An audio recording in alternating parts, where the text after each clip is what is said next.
Bismillahirrahmanirrahim. Barang siapa yang mengajak kepada suatu kesesatan, maka dia akan menanggung dosa seperti dosa-dosa orang yang mengikutinya. Hal itu tidak akan mengurangi dosa-dosa mereka sedikit pun. Potongan awalnya hadisnya adalah siapa yang mengajak pada kebaikan, maka dia akan mendapatkan pahala orang yang melakukan kebaikan dengan mengikuti dia tanpa dikurangi sedikit pun dari pahala orang yang melakukannya. Kayak tadi saya kasih contoh, kita ajak orang ke majelis ilmu, kita ajak orang ke masjid, kita dapat pahala, teman kita dapat pahala, tapi kita diberikan oleh Allah bonus seperti pahala yang apa yang didapatkan oleh teman kita karena kita mengajaknya. Mengajak saja, mengajak, dakwah, panggil, ajak mereka. Begitu pula dengan sebaliknya tadi, saya bilang potongan hadis, barang siapa yang mengajak pada suatu kesesatan, kemaksiatan, kesalahan, dia tunjukkan. Ya. Kalau pula ada orang tanya di mana alamatnya diskotik ini, jangan jawab, gak usah jawab. Walaupun kita tahu ada di ujung jalan, gak usah dijawab. Karena kalau kita jawab, oh saya nggak ke diskotik, tapi itu di sana tuh di pojok sebelah kiri. Lalu dia pergi diskotik 3 jam, kita duduk di rumah baca buku dapat dosa. Untuk apa? Kalaupun nasihatin dia, ya. Saya mau tanya diskotik ini di mana? Mas orang muslim ya? Tanya, siapa tahu dia muslim? Iya saya muslim. Sudah tahu gak itu nggak boleh loh ke diskotik, haram gini-gini. Ya udah itu urusan saya, ya sudah, saya juga nggak bisa tunjukin. Saya nggak mau dapat dosa kalau saya tunjukin. Siapa tahu jadi penyebab hidayahnya? Siapa tahu? Subhanallah. Dalam pepatah bahasa Arab dikatakan, bisa saja sebuah kalimat yang kau ucapkan bisa mengubah hidup seseorang berubah jadi totalitas, secara totalitas menjadi kebaikan. Saya pernah sampaikan teman-teman kalau masih ingat kisah Abu Hanifah. Abu Hanifah itu mulai menuntut ilmu umur 35 tahunan. Bukan dari anak-anak seperti Imam Syafi'i, Imam Ahmad dari kecil sudah hafal Quran, umur 6 tahun, 7 tahun sudah hafal Quran. Ini enggak, Imam Abu Hanifah 35 tahun, itu pun masih belum tahu sholat waktu itu, sholatnya masih terbengkalai, maksudnya masih kurang sempurna. Terbukti beliau menceritakan sebabnya beliau menuntut ilmu sampai akhirnya hafal Quran jadi ulama besar, gara-gara masuk di masjid di Irak, dia sholat salah sholat, jadi tegur sama salah satu jamaah. Ini sholatmu salah, yang benar itu begini. Gara-gara itu Abu Hanifah mengatakan saya malu, masa saya sholat saya nggak tahu umur 35 tahun. Akhirnya beliau mulai belajar gitu.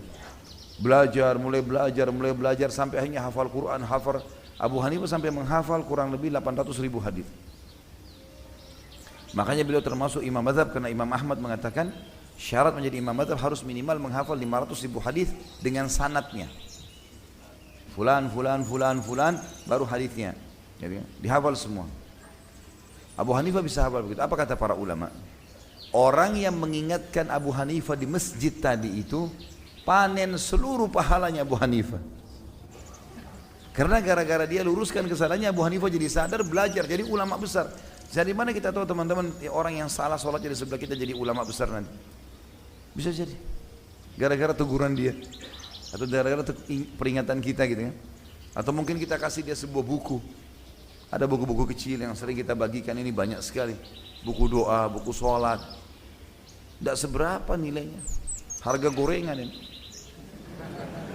Jadi, datang ke masjid, bawa di tas antum 10 buku. Dari masjid, datang ke marbot, saya mau titip ya. Taruh di pojok-pojok di masjid, mungkin ada rak. Bisa dibaca oleh jamaah. Atau kita bagi-bagi pada saat habis sholat Jumat. Atau lagi di angkutan umum. Bisa kita bagi buku, gak usah jual gitu kan. Pahala. Target sehari 10 orang lah, 10 buku kita bagi.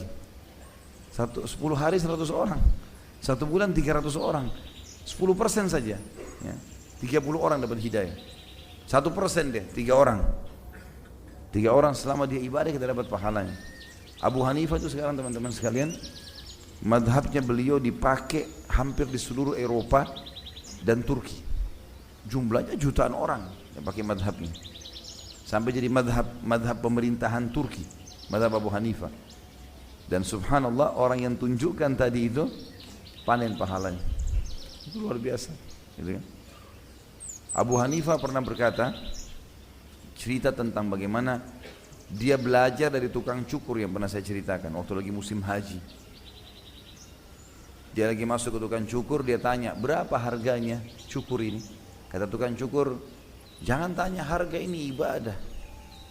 Gak usah tanya, bayar berapa kamu mau bayar. Baiklah. Pas dia duduk, Abu Hanifah bilang, saya duduk saya bukan arah kiblat. Dia bilang, hadap kiblat lah. Kau lagi ibadah ini, masih pakai baju ihram. Dia bilang, saya hadapkan kiblat. Kemudian saya pas duduk menghadap kiblat, saya bilang silakan potong, saya kasih arah kiri kepala saya. Dia bilang, kenapa arah kiri? Sunnah Rasulullah arah kanan. Padahal Abu Hanifah sudah ulama besar waktu itu. Dan ini yang tegur dia tukang cukur. Dia bilang, saya belajar 5 ilmu fikih dari tukang cukur. Masalah tadi, jangan negosiasi masalah cukur. Datang 10 rial, bayar aja 10 rial. Gak usah negosiasi, ibadah. Ya. Kemudian hadap kiblat pada saat dicukur. Ini mazhab Abu Hanifah ya. Kemudian cukur sebelah kiri, disuruh oleh tukang cukur bilang sebelah kanan, sunnah Rasul, sudah 3. Dia bilang, sementara saya lagi dicukur, saya diam, nunggu. Tukang cukur bilang, kenapa kok diam? Ini ibadah, zikir, berdoa. Abu Hanifah benar juga. Kenapa saya bengong? Dia mendingan saya zikir. Dia bilang, sambil saya berzikir. Udah selesai, yang fikih yang kelima dia bilang, begitu saya sudah bayar, saya mau pergi. Dia bilang, kamu mau kemana? Dia bilang, Abu Hanifah bilang, saya mau pulang. Sebentar, kamu baru selesai manasik. Berdoa, ini mustajab. Dia bilang, baiklah, saya berdoa.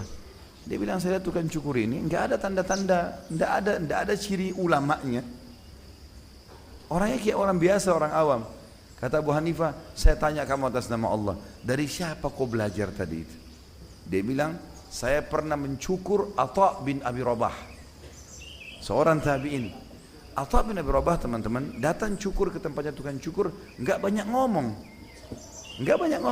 Dia cuma datang, terus kemudian dia langsung, saya mau cukur. Dia enggak negosiasi harga. Kemudian dia duduk, dia hadap kiblat. Pada saat lagi cukur, dia berikan isyarat dengan cukur mulai sisi kanan. Kemudian dia sambil berzikir. Setelah pas mau pergi, dia berdoa. Kata tukang cukur apa? Saya pernah mencukur Atha bin Abi Rabah dan dia kerjakan itu. Dan setiap kali orang datang cukur di tempat saya selalu nasihatin yang sama. Perilakunya bisa jadi amal jariah. Dan subhanallah, Atha bin Abi Rabah tidak pernah kenal Abu Hanifah. Tidak pernah kenal, karena Atha sudah meninggal lama. Abu Hanifah waktu itu masih belum belajar agama malah. Maka Atha bin Abi Rabah panen pahala mazhabnya Abu Hanifah dalam masalah manasik.